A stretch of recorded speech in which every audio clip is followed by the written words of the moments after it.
дагы бир мыкты жакшы бир министрлердин дагы бирин айтпасак болбойт туугандар. Себеп дегенде мынау 30 жылдан бери дей берип 30 жыл модадан калды, 33 жыл деп коелучу. 33 жылдан бери көптөгөн тармактар өнүктү, көптөгөн тармактар өзгөрдү, бирок бир эле ушул тармакты өзгөртө албай койду да. Бул кайсы тармак деп ойлойсуздар? Менин жеке оюмча бул энергетика тармагы. То есть энергетика министри. Ибраев мырза ал деле тажрыйбасы көп, жогорку кызматтарда иштеп жүргөн инсан, бирок ушул киши келгенде бир өзгөрүү болуп, мындай жылыш болобу деген ой болгон, бирок эмнегедир болгон жок да. Акыркы убактарда сиздер деле байкап көрүп атсаңыздар керек.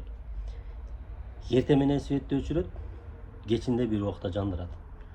Мындай нерсе ар дайым ушул август айынан баштап ушул жайга чейин уланат да. Кышында дегеле айтпай эле коеюн, кышында.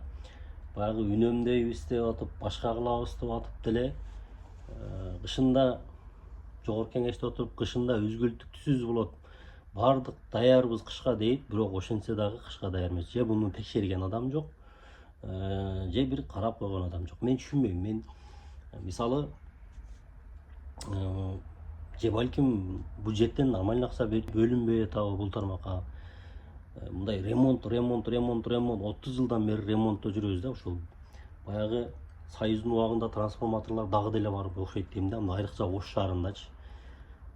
Ошолорду эмнеге мындай күчтүүрөөк, чоңураак трансформаторлорго алмаштырып, кайра кийинки жылы дагы ремонт деп ай сайын светти өчүрүп. Азыр элдин жашоосу 90% светке байланыштуу. Туугандар, бизнес, ишкерлер көп, салыкты төлөп атышат, светиңди төлөп атышат. Туура абоненттер өтө көп, пайдалануучулар өтө көп, бирок ошого жараша алар акчасын төлөп атат. Азыр 90% адамдар светти төлөбөй койгон адамдар жок да, төлөйт да. Үзгүлтүксүз төлөйт. Анан жанагы акылдуу счетчиктерди коюп койгон, төлөбөсө өчүп калат свет. Ошондуктан жок дегенде ошол светти үзгүлтүксүз берүүгө аракет кылыш керек да, президенттин алдына кириш керек да. Бизде мондай көйгөй болуп атат. Шаарларда мындай болуп атат. Элдер жалыба калып атат. Иштер аркага кетип атат. Азыр мында кышка чейин бүтүрүп алайлы деген курулуш тармагында курулуш кылып аткандар канча, башка кылып аткандар канча.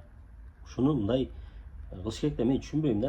Абоненттер көбөйдү, пайдалануучулар көбөйдү дейт, бирок ошого жараша светтин баасы дагы кымбаттап атпайбы? 2020 жылдан бери